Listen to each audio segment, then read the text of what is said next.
Jack of all trade, master of none. That is exactly how the saying goes.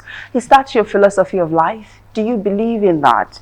Although in this Gen Z's world, some believe that Jack of all trades can actually be master of all. What exactly is your own philosophy when it comes to choosing a career path?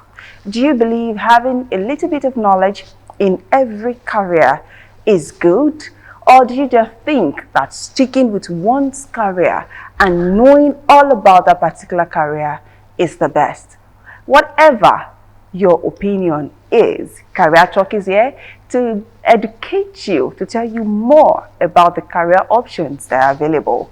We talk about these options with the help of professionals, people who have been in that career field for years, people who knows their onions, professionals that have done decades carrying out their duties in their field. So today on Career Talk, we're taking a quick stop at the engineering profession. What about engineering? What particular part of engineering? Who is this engineer? I have someone very important in the studio with me today, and we'll be discussing engineering, like I mentioned earlier. A quick one. We like to take a sneak peek into his profile. His name is Olori Tajuddin Adisa. He is a registered engineer. He's disciplined, definitely. I've learned that just a few minutes talking to him. He's disciplined, safety inclined, high performing, results oriented, plant operations expert. Who is a plant operations expert? I don't know. We'll get to find out in the program today. He's a human management expert and human capital developer, a people's developer, a public commentator, and analyst. Trust me, for over 26 years of plant operations, commissioning, startup, plant turnarounds in oil and gas industry. Many more in this profile. Such an intimidating one. We have a wonderful guest today to educate you on engineering. Please make welcome Olori Tajuddin Adisa. You're welcome on the program, sir. Thank you very much. Your profile, I couldn't read all. It's just very encompassing.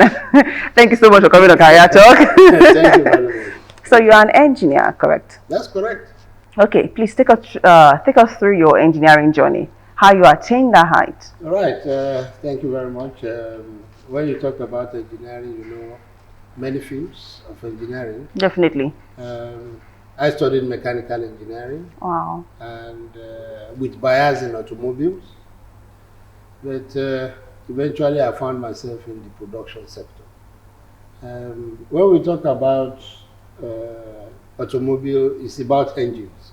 Of course, we drive vehicles, and of course you have the internal combustion engines.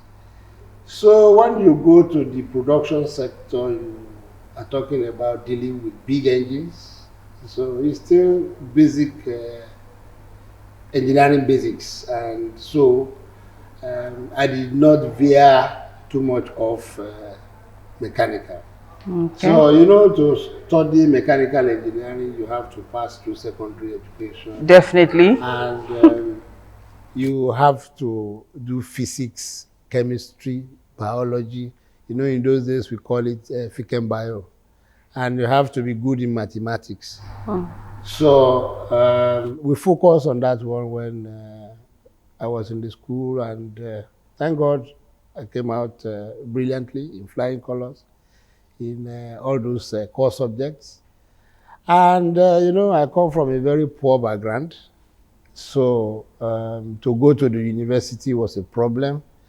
Although initially I didn't apply for engineering in the university because I grew up in an environment where very many of them believed in medicine and pharmacy and all those ones. And so the encouragement was in the line of pharmacy. So how did you survive in such an environment? Because I can imagine.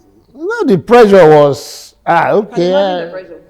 No. It's not my direct parents that were mounting the pressure, but they were my guardian. And you could see people around them venturing into pharmacy, and you see all of them making it. So they sort of influenced me. But you know, when we were growing up, every time we pray, they give us the chance to pray.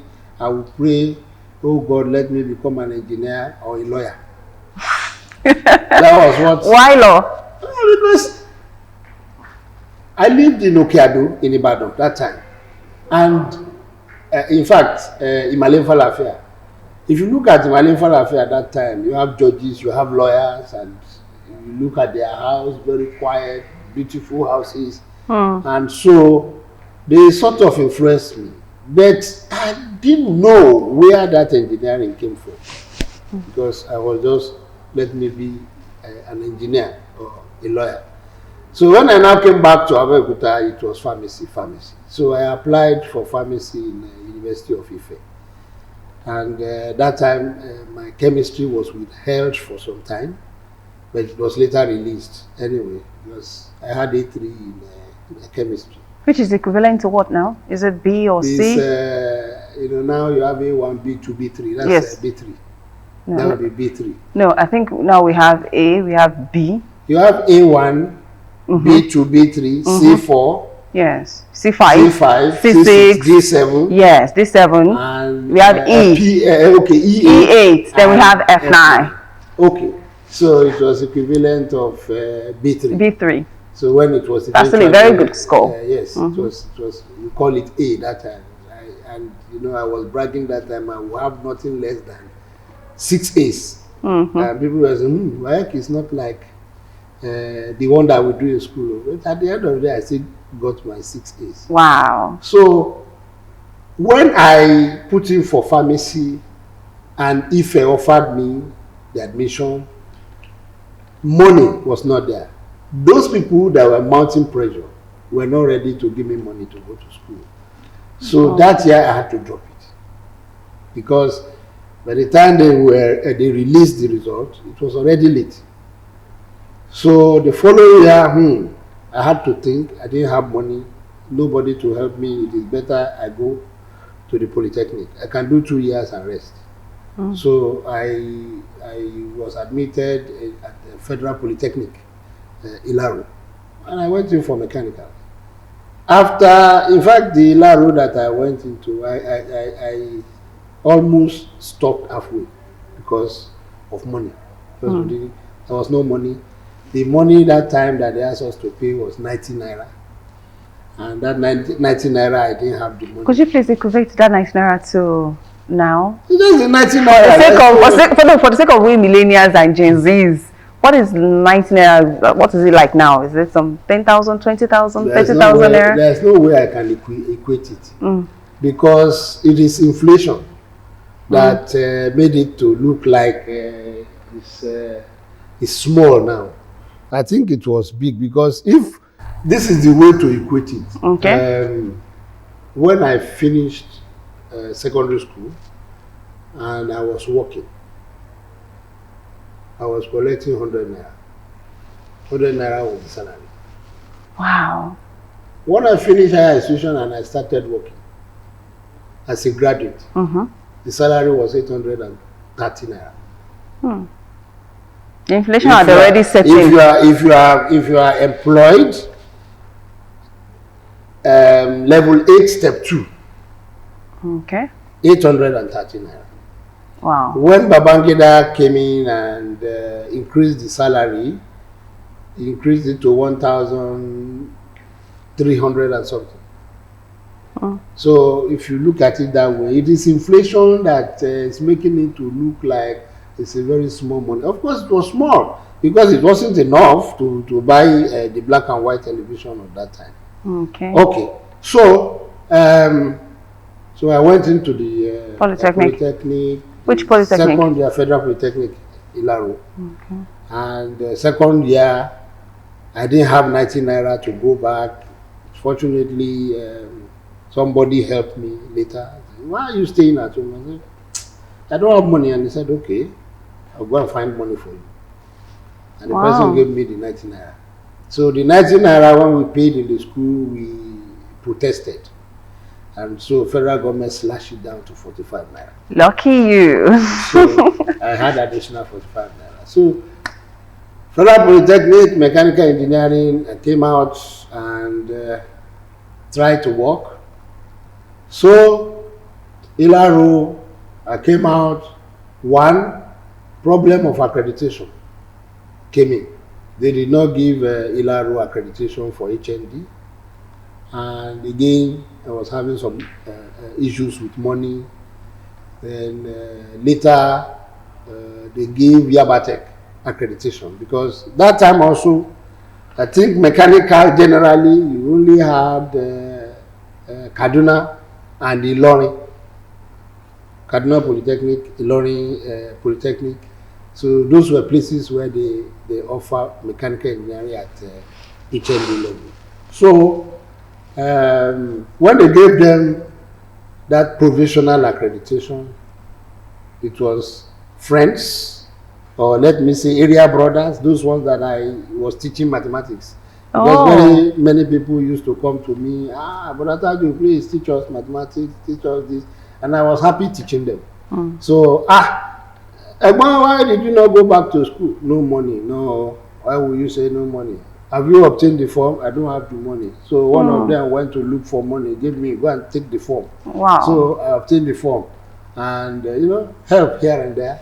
Your educational background is super interesting and inspiring. Yeah. Okay, I have to cut you short now. Okay. We want to take a quick break. Yes, we're still listening to Career Talk and listening to Olori Tajudeen Adisa talking about his educational journey, which is quite inspiring. Let's listen to the young minds. We'll be right back.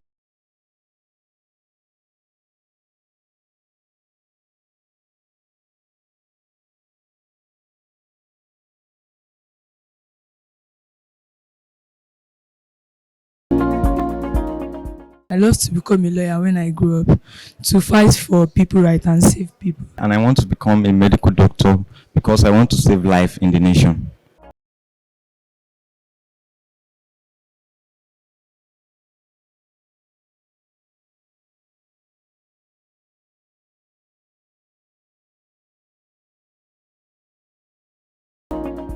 It is still Career Talk on Ogun State Television. Thank you for staying with us. Wow, your educational journey it is that you're still talking about. So please. So let me just make it brief. From Ilaro to Yabatech. And so I had HND in mechanical engineering. Yabatech? From Yabatech, yeah. With bias in automobile. And then started working, I had a stint with teaching in my secondary school where I passed out. I was teaching them physics. And from there I went to Ayetoro. Then I got employment at the then WAPCO, West African Portland Cement, now Lafarge, in Iwekoro. I worked there for some time before I now got employment at Nigerian Liquefied Natural Gas. We were the first set of people employed. And we were given some training, so we were the first set of Nigerians that they employed that time. And so I've been working there since. Okay, so now let's talk about your career, which is mechanical engineering. When you talk about mechanical engineering, what does it mean to be one? Who is a mechanical engineer? Yeah, mechanical engineers deal with machines, in mechanical engineering, you are talking about, in mechanical engineering, you also have branches. Okay, because please enlighten us. You have building services, you have automobile, you have production. So you have some other branches because they keep expanding it. It's wider than when we were doing it that time. If you talk about building services, you'll be talking about people that are doing plumbing, things that has to do with buildings. It's not about the construction. Construction has to do with the civil. But if you talk about the plumbing, some other things that they use in the house, that you make use of machines, air conditioning, refrigeration. These are part of building services. Yeah. Then you have automobiles that has to do with vehicles. They talk about internal combustion engines. You know, you talk about if you see internal combustion engines, you have those small ones, you have the big ones, you have vehicles. You can't compare vehicles with motorcycles. You can't compare that one with generators, the small generators. But you have generators that can be as big as this house. So it's still part of mechanical. So if you talk about automobiles now, you are talking about vehicles, you are talking about tractors, you have some heavy duty vehicles. Then if you go into which other production, so production has to do with, As a mechanical engineer? yeah, you have production services. Wow. If you talk about production, what do you use to produce? Machines. That's true. And you will make use of exchangers. And you have exchangers, small ones. People that understand engineering will know what I mean by when I say exchangers. If you take your refrigeration, what is going in, what is coming out? You put your very hot material into that fridge, and then it becomes cold. How does it happen? You have a heat exchange. Yes. And that's why it's taking the heat from inside that compartment Outside. and then blowing it out.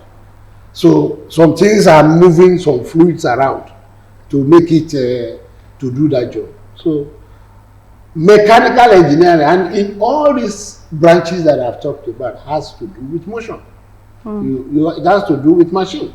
Something will have to move, whether it is fluid movement, whether it is movement of mechanical parts, whether it's just about motion. Of course, some people will talk about static engineering and rotating engineering, but of course we are trying to educate some people. But Static. It might get complex. When you say static, something that is stationary, and you have some things that are moving. So the one that is moving, you call it either rotary or rotating equipment. You have some rotating equipment and you have some static equipment. If I take the heat exchanger, for instance, it's in a place, it's only liquid that is moving around in it. True. So you can look at those ones as static equipment. And so that's about static engineering. If you look at fluid mechanics, the fluid itself is doing some jobs. Of course, some parts might be needed to move. So fluid. as a mechanical engineer, can you be an expert in all these branches and areas of specializations that you mentioned? No, I think it's very difficult. If you want to be expert in it, if you want to have in-depth knowledge, you will have brief knowledge. Okay. Because when we were in the school, okay, like myself, I did mechanical engineering, but then we had to do some things with electronics. You have to do some things with electrical. So electronics, you need to know something about it. Refrigeration, you have to know about it. Even when you talk about civil engineering, you will deal with structures because you will do structural analysis. And those people that are in the other fields also, they will do thermodynamics. So you will have brief knowledge about all the other. There are some people that did material engineering. And you as a mechanical engineer, you need to understand, okay, this material is brittle. This material, the tensile strength is high. That is what will help you in choosing the right materials. And you want to choose the right materials. Now you need to do refrigeration for this place. How do you determine the capacity of the refrigeration system? In that case now, you'll be talking about heat, ventilation, air conditioning. Some people will call it HVAC. Because the refrigeration that you will need should be very, very powerful. Then you have to find a way of regulating it. Okay, so what you're saying now is that definitely there are similarities. There are ways in which there are some similarities, it is. and they are interdependent. They are interrelated. Interwoven. Okay. How can you drive? Okay, if you have a house Okay, who is going to design the compressor? Mechanical. But who's going to provide the power to drive the compressor? Electrical. Interesting. So they work hand in hand. Yes, and Okay. if you talk about building services, you know, you can have all this conduit system. You don't see how they pass all these things. The cables. And something is blowing down there. The blowers is for the mechanical, but the power that will drive it is Electrical. Interesting. So on Career Talk, we have a culture here. You get to share with us a unique story, experience during the course of your career that you cannot forget. I want the young minds to learn from your experiences. Well, it's a very pathetic story. It's a very sad one. It happened that we were doing what we call novelty job. That is a kind of a job that you don't normally do every time. Okay. So they come once in a while, and they are very delicate jobs.